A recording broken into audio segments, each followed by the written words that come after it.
Maayong adlaw alang kaninong tanan og happy Sabat. Yan usab kita sa atong programa ang takna sa pagtuon. Din atong hisgutan ang atong leksyon niining simanaha. Sa ngalan ni Pastor Hesbon Buscato og Pastor Sigundino Asoy. Kami dinhi Pastor De La Cruz og ako Pastor Palomares, maingon man si Ma'am Pinky ang makig-uban kaninyo. Aron ato gihapong matun-an ang ato ang leksyon niining simanaha. Og niya na kita sa leksyon 3 mga kaigsunan, diin maghisgot kita sa pagkadiyos sa balaang espiritu. Busa manghinaot mi nga naamo sa kalipay, Pastor De La Cruz, Ma'am Pinky, atong kalipay nga makasugod kita niining atong diskusyon og magampo ta pinaagi ni Ma'am Pinky Gulfan. Amo ikong gipasalamatan o Dios sa kinabuhi nga imong gihatag kanamo hangtod ning mga orasa. Ug sa kahigayunan nga kami makahubit sa leksyon may tungod sa balaang espiritu ug ang iyang pagka-Dios. Amahan namo, among giampo nga ikaw magapanalangin sa tanan namong mga kaigsuonan ug mga kahigalaan nga regular nga nagatan-aw nining programa sa takna sa pagtuon nga pinaagi sa imong balaang espiritu, makabaton kami og pagsabot sa kabalaan sa ikatulong persona sa Godhead. Lord, salamat kaayo sa imong pagtubag sa among mga pag-ampo o sa pagpasaylo sa atanan namong mga kalapasan sa ngalan ug gahom ni Ginoong Hesus. Amen. Amen. So dining simanaha higala balikon ko magtuon kita sa pagka-Dios sa balaang espiritu.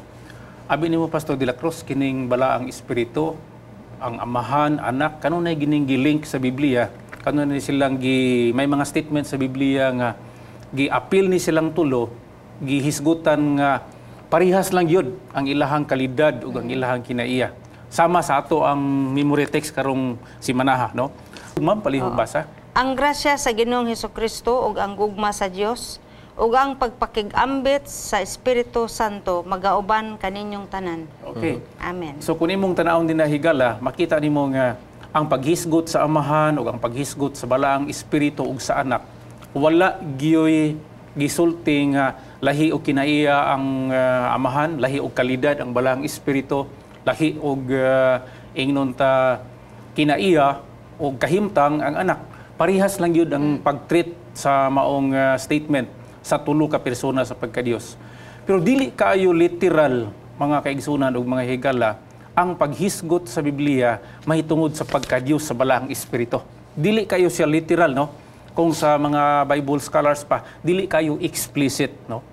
Buti pasabot, masabtan nimo nga Dios gyud siya, pero dili siya gipresentar sa kanang dayag kaayo o literal kaayo nga pagkasulti sa balaang kasulatan.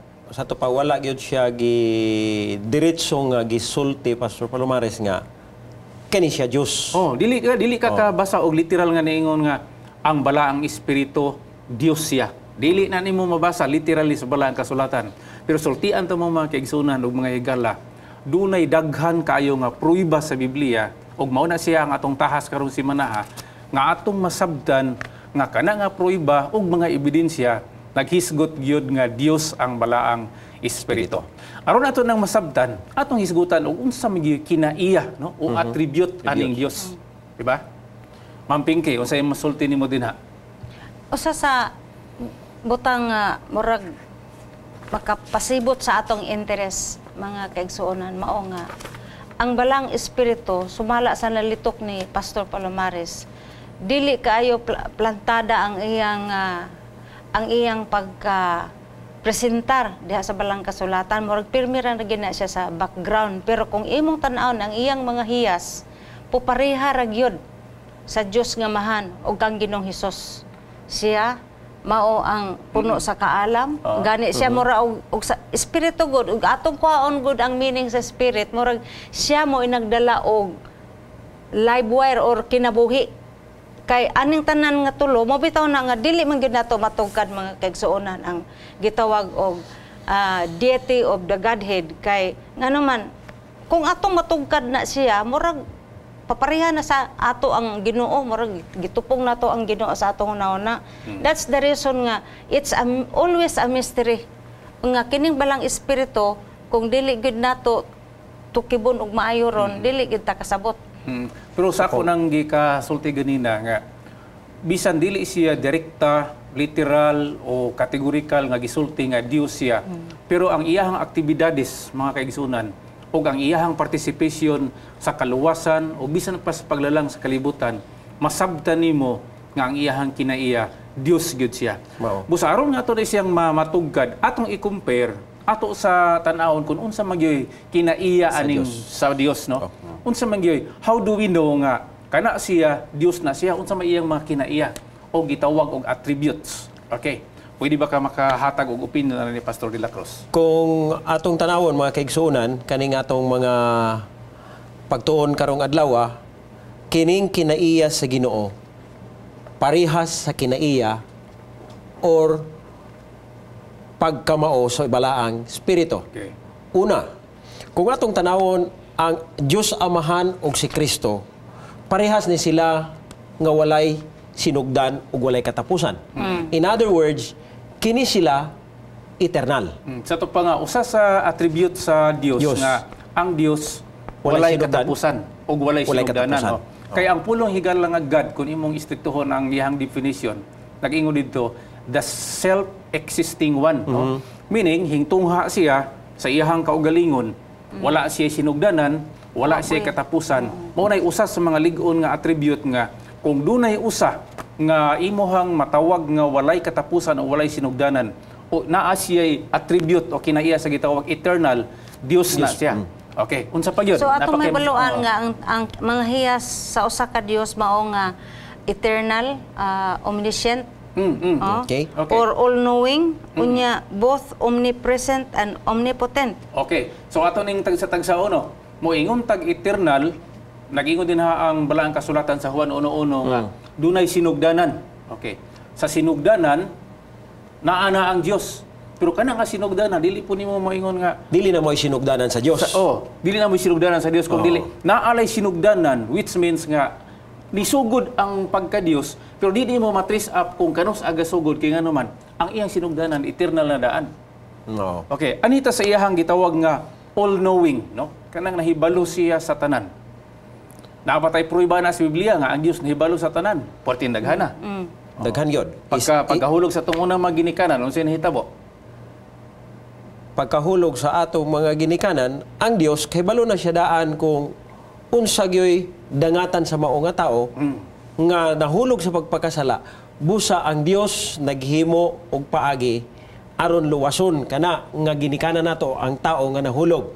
Tanawan nato ang Genesis kapitulo 3 bersikulo 15, naa na dinha ang kaalam sa Ginoo aron nga luwason ang tao.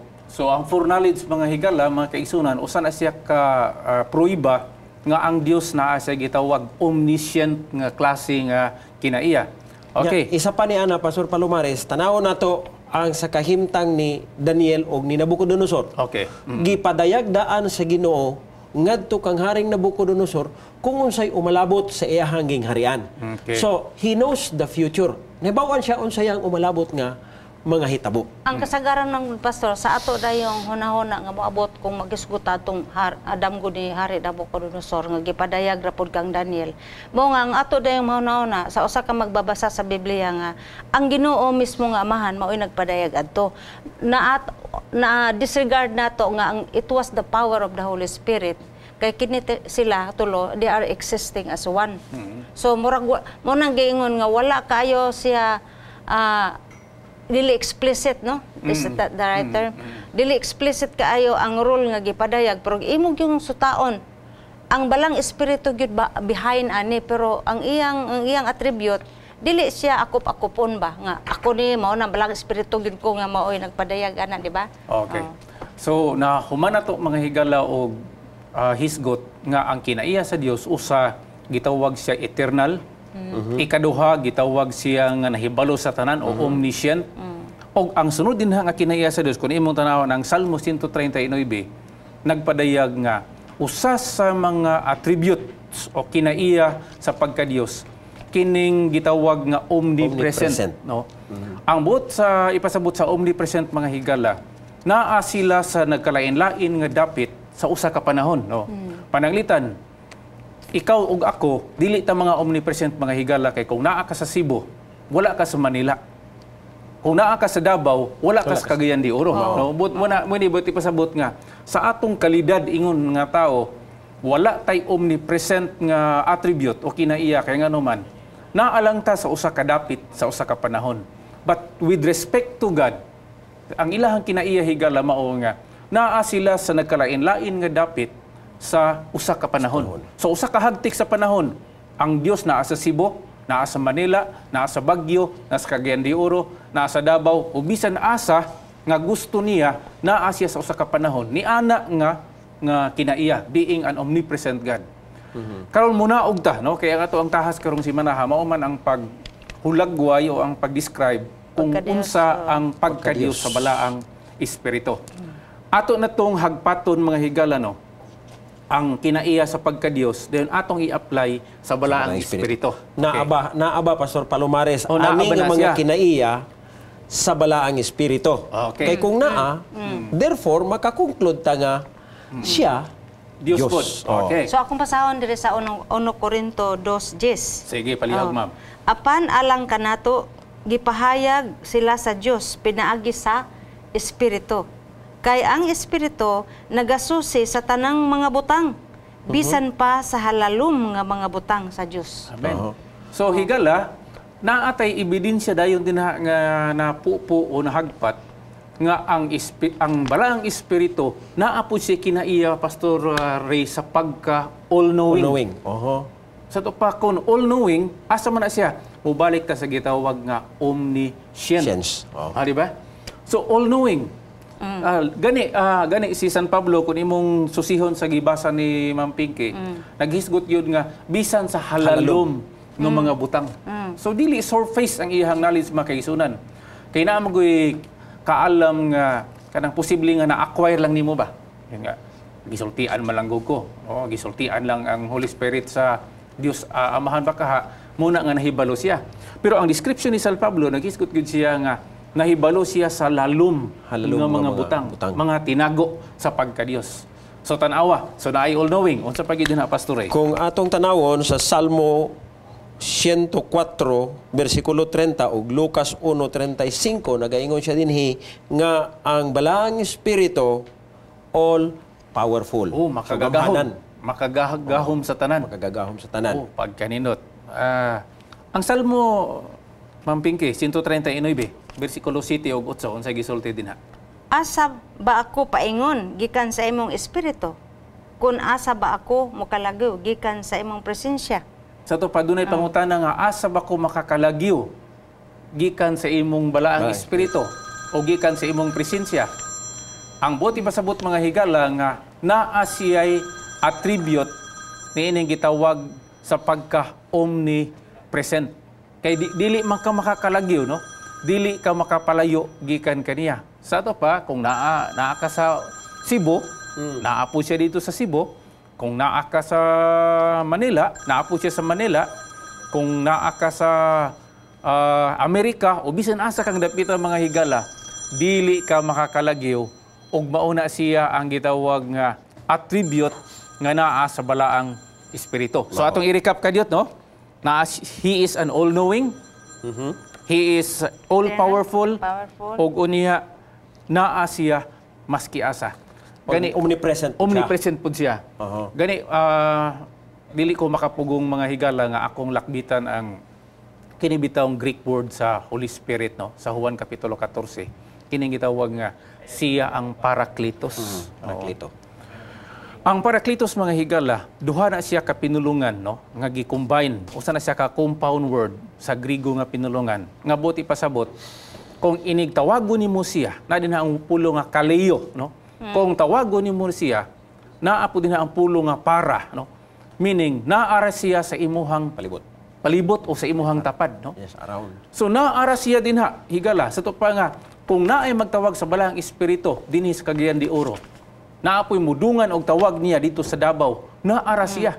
That is the attribute of the Holy Spirit, trying to prove nga Dios gid siya makigsunan, kay naa siya anang gitawag omnipresent nga kinaiya. Yeah. Unsa pa may atong madugang ka diha? Gawas niya na dili lamang pud na siya nga omnipresent. Kay kung atong tanawon ang Hebrehanon Kapitulo 9, versikulo 14, nagingon po din nga siya wala usab katapusan. Oh. Ang teksto nag-ingon nga dili balabaw pagayod ang dugo ni Kristo nga pinaagi sa espiritu nga walay katapusan naghalad sa iyang kaugalingon nga walay buling ngadto sa Dios na magahinlo sa inyong kaisipan gikan sa patay nga mga buhat aron sa pag-alagad sa Dios nga buhi.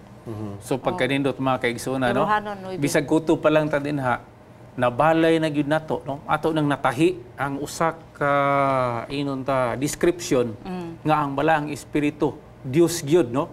Pruiba unsa man siya, all knowing siya, nahibalo siya sa tanan, sunod naa niya ang tanan nga kagamhanan,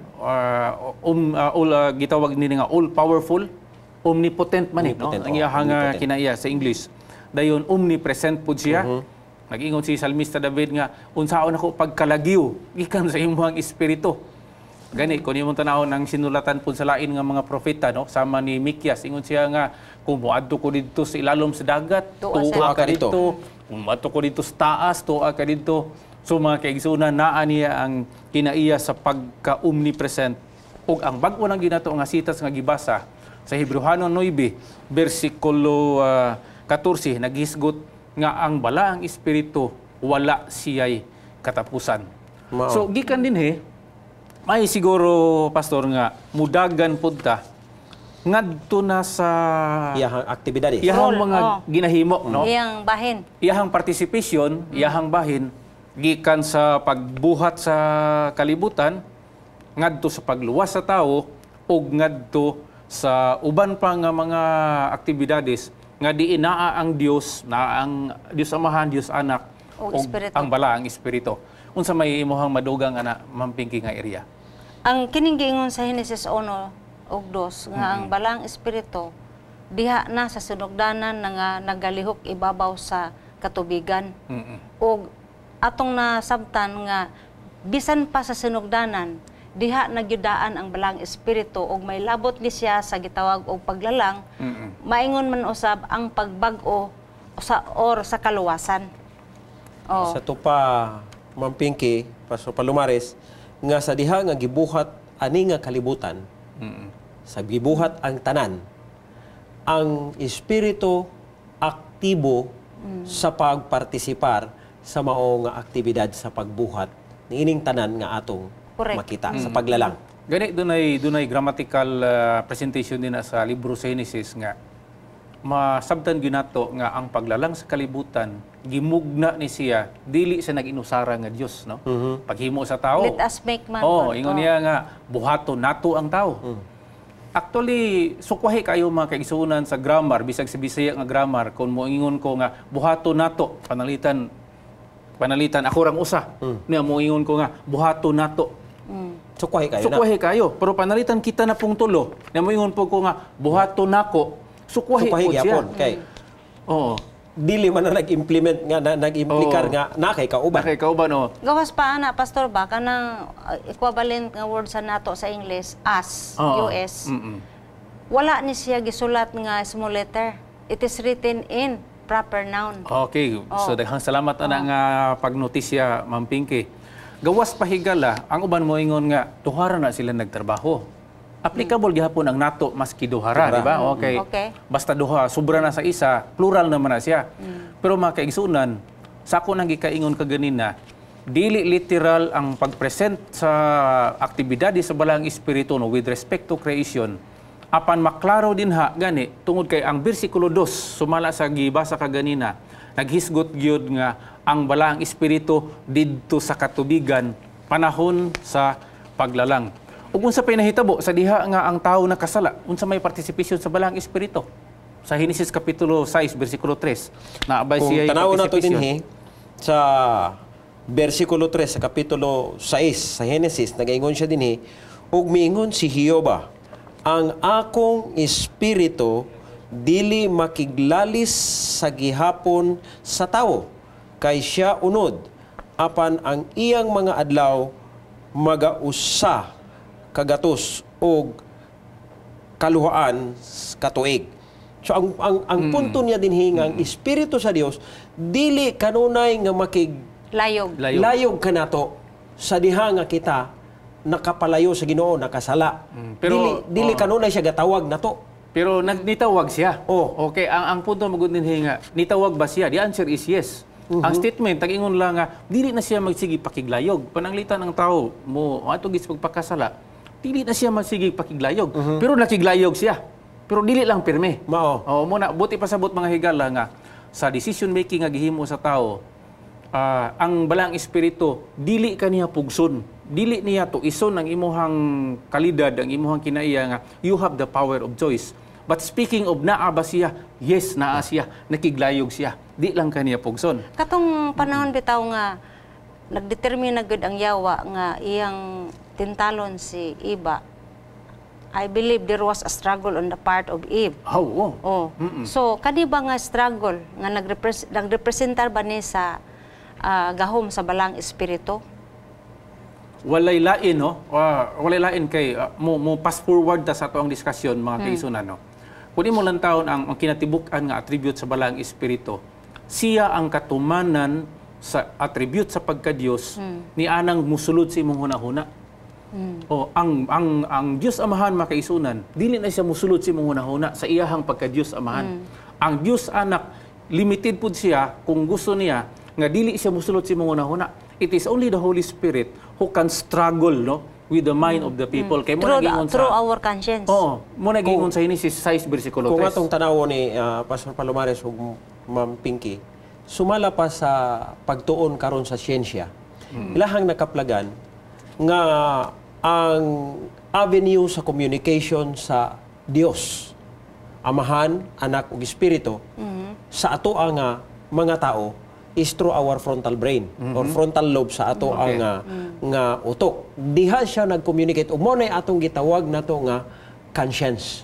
Because that is the prayer throne sa usa ka tao. So diha musampit ang espiritu ka Mo nato. gigamit sa Ginoo. Diha siya makiglayog nato apan dili siya kapugos sa pagsulod sa atong kinabuhi kung dili nato siya tagaan o kagawasan nga mosulod sa atong kinabuhi. Okay, no? Pagkanindot sa mga pangunahuna. O kung atong tiwason mga kaigsunan na aktibidades balang espiritu, dili lang kutob didto sa paglalang, kung dili bisan pa sa pagtubo sa tao. Daghang kayo mga sita sa balang kasulatan nga nagpruiba nga ang balang espiritu usa siya ka active agent, no? Usa siya ka active participant. Dios Amahan, Dios Anak dinha sa pasiguli sa tao o sa pagtubo sa tao. Mabasa nimo na sa daghan nga mga pamaagi dinha sa Bag-ong Testamento. Mga kaigsunan, mga higala, wala naman tay igong panahon. Apan gusto nako nga lansangan ang pangunahuna nining panahona nga ang balaang espiritu sa tinud-anay Dios gyud siya. Amen. Ngano man naa niya ang kinaiya sa pagka-Dios. All powerful, eternal, omniscient, omnipresent, ug ahinsya siya mga kaigsunan gikan sa paglalang. Usa siya ka-aktibo nga nakiglayog sa tao sa diha nga nakasala ang tao ug hangtod nga gitubos kita diha pinaagi sa dugo ni Kristo ang balaang espiritu kanunay gani siya gani nagbanhaw ni Ginoong Hesukristo. Kung imo tanaw ng libro sa Roma. Apan kay wa naman tay panahon ni higala. Tuhui lang og dawata ang kamatuoran nga ang balaang espiritu Dios gyud siya, ikatulo siya ka persona sa pagka-Dios. Dios nga Amahan, Dios nga Anak ug Dios nga balaang espiritu. Nining panahona atong ihatag ang usa ka musical rendition alang kanatong tanan.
Gamhanan namo nga Dios, salamat Ginoo.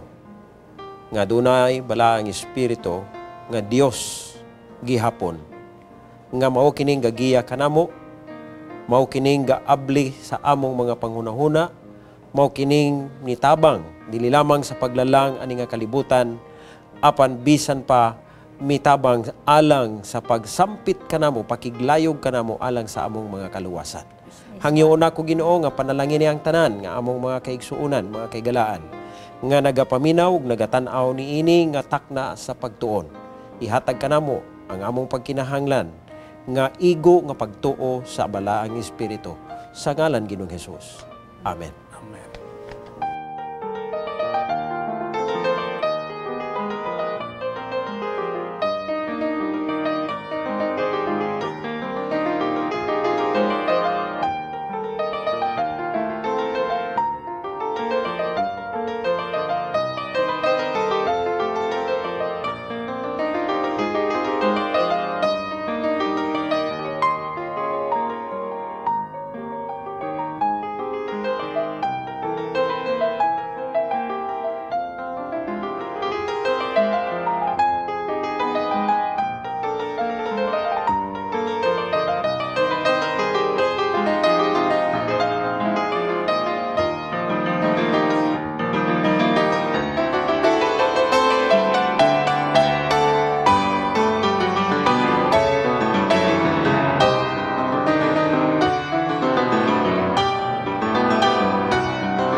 If you have been blessed by this program, share hope and help us continue to bring hope everywhere. Send your donations to South Philippine Union Conference through any of the bank details shown here.